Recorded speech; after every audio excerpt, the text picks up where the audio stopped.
Welcome to the Conflict and War Studies channel. My name is Ufuk Sayın. I am the moderator for today's program. Today, we will talk about the war in Iran with retired Brigadier General Ufuk Uras. We will deep dive into three main points: the objectives and sustainability of the war, and the future impact of the war on the region. Welcome, General. Thank you, Colonel. We have special topics today. First of all, General, there are contradictory statements made by the US administration, especially by Trump, about the purpose of the war. They initially stated that they went to the war to change the regime in Iran. Now, they are saying that they want to degrade the nuclear capacity and the military capabilities of Iran, including ballistic missiles.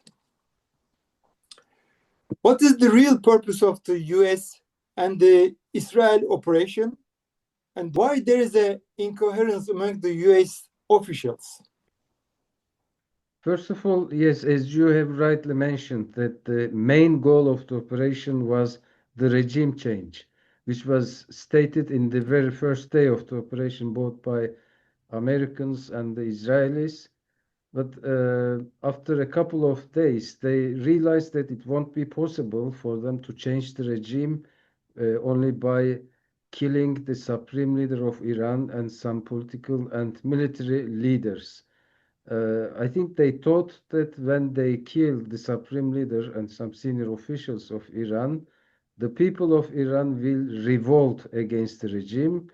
The opposition forces in Iran will mobilize and they will overthrow the Iranian regime. But it didn't work. And I think this was a very big miscalculation. And they made a wrong assumption that Iranian people will stand against the regime. So Iranian people supported the regime, even the people who are not satisfied with the regime, who are in normal times against the practices of the regime, are united against Americans and Israelis. They don't want Americans and Israelis to divide their country. There has been examples of this in the Middle East. They saw what happened in Iraq, what happened in Syria, in Libya. So Iran also is a traditional nation which has long years of history. So their initial thought has failed. Later on, they started talking about the nuclear issue. They said, especially the US, if they haven't attacked Iran, Iran would have attacked to the United States. So it was wrong. And for the nuclear issue, I listened to an interview given by the Foreign Affairs Minister of Oman, who was the chief mediator in the talks between the United States and Iranian officials. He stated that Iran accepted most of the conditions which were proposed by Americans during these negotiations. There was an agreement in 2015 when President Trump came to power for the first time. He withdrew from this agreement, but in the last negotiation... Sorry, General. When did it happen? I mean, the negotiations took place just before the war. It was for 15 or 20 days of process. The first round of talks took place in Oman, and the second round of talks took place in Geneva. Yeah, I remember. And the third round of talks planned for Vienna, but before the third round of talks, US and Israel attacked Iran. After the second round of talks in Geneva, the Omani Foreign Affairs Minister stated that Iran accepted even conditions much better than the 2015 agreement, which favor the United States. Iran accepted the inspections of International Atomic Energy Agency and also additionally the inspection of inspectors from the United States. And he hasn't given any specific figure, but he mentioned that the uranium enrichment was also seen like approved by Iran. in 2015 agreement, which was 3.67. It seems like Iran also agreed for an uranium enrichment level less than 3.67%. So, but we understand that this was not the case for the United States and Israel. They wanted to attack Iran and they wanted to Yeah. overthrow the regime. This did not happen, and then they started talking about different objectives. You know, in military planning, the strategic goal is the key. Everything is planned to reach to the strategic goal. But if this goal is not able to be achieved, then you have to revise all your plans. They started um, attacking Iranian Navy, ballistic missiles, Revolutionary Guard forces, and they haven't been able to concentrate their forces on a specific objective. Yes, they have inflicted heavy casualties to Iran, but Iran still is intact. The political and military command and control systems can still function. They still have a serious number of ballistic missiles. They can target Gulf countries, American bases in the Gulf. They are able to strike Tel Aviv, Haifa. The air defense capabilities were also degraded by Iranian missile attacks. So there is now an incoherence, as you said, in between the United States high-ranking officials. I mean, on the one side, the defense minister, secretary of defense says something which doesn't match with what the secretary of state say or Trump says. There are several reasons for this. First of all, there is consistency in the planning, and second, the leaders, the senior leaders in US are not competent enough. For example, look at the Secretary of Defense. He doesn't have a strategic thinking mind, and he's very much aligned with the influence of religious thinking. He sees this war as a kind of religious effort instead of being Yeah. rational. We can see this in his statements. When you look at Trump, he doesn't have an intellectual background. He doesn't know history. He doesn't know strategy. And he's very much under the influence of his advisors, and he's got confused. He doesn't know what to say. So there is a kind of decision-making problem in the United States. And one of the things, I mean, just before the war, some retired generals wrote a letter to Pentagon and they shared this with the press. They criticized that high-ranking military officers are not well involved in the decision-making processes, which was the case in. Dear General, I wondered that is it the same? I am trying to ask you, is it the same about the armed forces? Is there any incoherence among the army officers, high rank officers? I don't know for sure. It may not be the same situation for the military officers. I mean, we only Officers, see yeah. the top general, which is the chief of joint staffs in the United Hmm. States. Every day he gives press briefing about the war. His opinions and his advices may not be well taken during the decision-making process. What I heard that the American generals were against this war, and they believe that the war will not reach to its objectives without a ground operation, which is very risky. It's another issue. So there is a high criticism that the senior American officers have not been well involved in the decision-making process. When we take a look at the news, according to Trump, the war will end soon. On the other hand, there are reports suggesting that the war will enter a new phase with the involvement of some armed and terrorist groups as a ground force. Do you think that the war will end soon? And what are the possible scenarios for the future developments? Yes, I think Trump wants to end the war soon, but he cannot make this decision because he's under the pressure of Israel, he's under the pressure of his Secretary of State, Secretary of Defense. Um, Maybe Pentagon. Maybe yes, but Pentagon I think wants to end this war because the war doesn't go as they planned and as they thought. So the Americans are losing face. There are several scenarios. I think the first scenario is that Trump may declare a victory and walk away. Yeah. So in order to reach this situation, they are going to bomb Iran very heavily. Now they are using their heavy bombardment aircraft. Uh, they are inflicting very high damage to Iran.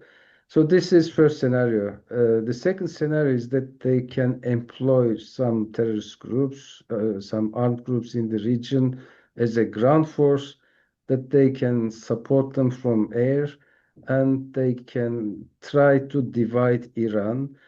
Uh, I think they are now about to cancel this because they have been rejected by, for example, Barzani and Talabani. Can you imagine Barzani and Talabani rejected US? So that shows how US is in decline.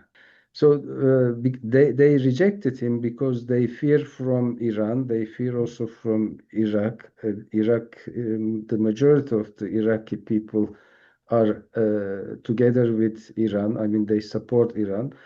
So they have seen the situation in the Gulf. The United States is not now any longer able to defend and protect its allies in the region. So this is a power decline of United States. The other groups, the extension of PKK in Iran, which is PJAK, or some elements from YPG, they may agree to go and fight for the United States, but their power is limited, and Iran has a very large armed force. They have a regular armed force, and which has a land component, and they also have land forces inside the Revolutionary Guards, they have militias, they have paramilitary troops. So this force, even if it is supported by the Americans and Israelis from air, they won't be able to be successful. Iran has other capabilities, for example, drone capabilities, which is very important in counterinsurgency operations. So I think Americans realized that a ground operation using some proxy forces on the ground will not be successful. But still, this is a possibility and scenario. I Mhm. think the third scenario is that they will continue to bomb Iran and destroy everything and push Iran for surrender. Um, I don't know how far they can do it because they face ammunition problem. They don't have enough stockpiles. They are using some ammunition bringing from South Korea, from American forces from Asia Pacific region, from Europe. This is the third scenario. Maybe they are waiting for the finishing of missiles of Iran. Yes, but nobody knows how many missiles Iran Yeah, has. yeah, that's right. Reportedly, Iran has 2,500 ballistic missiles. This is the minimum number uh, which took place on media. Iran may have much larger amount of ballistic missiles in their inventory. So they might have consumed around 1,000 so far. And they haven't used the most sophisticated ones yet, according to some reports. So Iran may sustain the war for about a couple of months, I guess. They are able to also manufacture missiles. They have underground manufacture facilities. So the fourth scenario is the nuclear issue. I mean, there are also some debates that Israel may strike Iran with a nuclear weapon. So this is a very dangerous. Israel is the most destabilizing country in the region, and Netanyahu, he doesn't have a rational mind. Uh, if it happens, it will be a very serious issue. I don't think that Netanyahu or Trump will take such a decision. But if they do it, this will be a new chapter in the world history. And there are very serious criticism against Israel and the United States. Maybe we will talk on this. Okay, another issue, General. There's a growing reaction to the Trump administration in USA for the war. What are the main reasons for this reaction? How will these reactions affect the decisions of Trump? The majority of the American people are against this war. They believe that this is not America's war, but this is Israel's war. And the United States is dragged into this war by Israelis. They know that Iran is not a direct threat to the United States. And when they spend money, it is a tax burden on the citizens of the United States. US Yes. has some economic problems, and these economic problems are increasing. And when these expenditures increase, it is another burden on the taxpayers. Now, finally, I want to talk about the strategic impact of the war on the future of the region. How do you think that the war will impact the future of the Middle East? And was it a mistake for the America USA? Yes, it is definitely a mistake. I mean, the United States, even if they bomb Iran and destroy everything that Iran has, US will not be, and Israel will not be the winners of this war. They lose reputation, they lose their credibility, and there is a growing reaction to these two countries. The United States in the past has the capacity to impose its will. I mean, the US was able to escalate the situations into war, prolong the war, and to end the war when they want. But the United States is not capable of doing this any longer. Look at Russia, I mean, Ukraine war. United States, when Trump came to power, he said he would end this war within 2 days. But it's been more than 1 year, and still the war goes on, despite the fact that Trump has launched many peace initiatives. So the credibility of the United States in the world is in decline. As the countries in the Gulf region, they were targeted because they hosted the United States bases and military operations. And imagine, look at these countries. If the war ends, I don't think that these countries will continue to provide the same opportunities for the United States economically, politically. Maybe they would not want their bases in the region any longer because the security guarantees provided by the United States did not work. So there is no trust any longer to the United States. And Israel, according to some senior Israeli officials' assessments, they are speaking on media. They say that Israel committed a suicide. Israel may not be able to see its 100th anniversary of its foundation. So Israel is in decline. Many people leaving Israel, they don't want to live in such conditions. There's a growing reaction to Netanyahu. I think Israel is also going for a decline. I don't believe that Netanyahu may remain in power. Whatever they do, they will not be the winners of this war, and I think they will lose. This is a new chapter in the international relations. It is for sure that the countries in the region will try to form some new type of alliances for the security of the region and for their countries. So these are the points which I can mention at this time. This is the end of our program today. Thank you very much, General, for your great explanations and comments. Thank you. My pleasure. Uh, okay. As Conflict and War Studies channel, we will be tracking the worldwide developments. Thanks for watching us. Hope to see you on our new videos.